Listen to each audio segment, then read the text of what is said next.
পৃথিবী ও আকাশ, গাছ ও মাঠ, হ্রদ এবং নদী এসব হলো অন্তত দক্ষ শিক্ষক, যারা আপনাকে জীবনের অনেক অধ্যায়ের শিক্ষা আগেই দিয়ে দেয়। কেউই মুক্ত নয়, এমনকি আকাশের ওই পাখিগুলো আকাশে বন্দী। আমি সত্যি চিন্তিত ছিলাম না যখন আমার সময় খারাপ ছিল। শুধু আকাশের দিকে তাকিয়ে ভাবতাম, ভালো জিনিস একটা না একটা সময় আসবেই।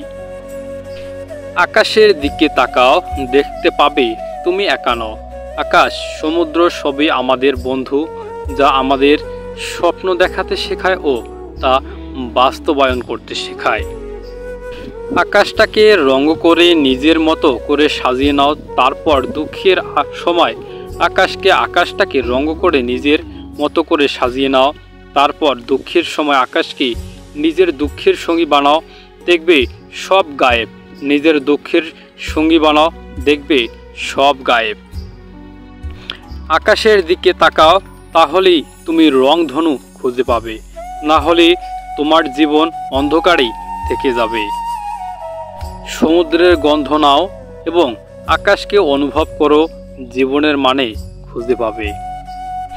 আকাশে তো মেঘ আসবেই, তাই বলে কি ঝড়ের ভয়ে ঘরে বসে থাকবে? আমি আকাশ ভালোবাসি, কারণ আকাশের বিশালতা আমার মনকে বড় করে তোলে।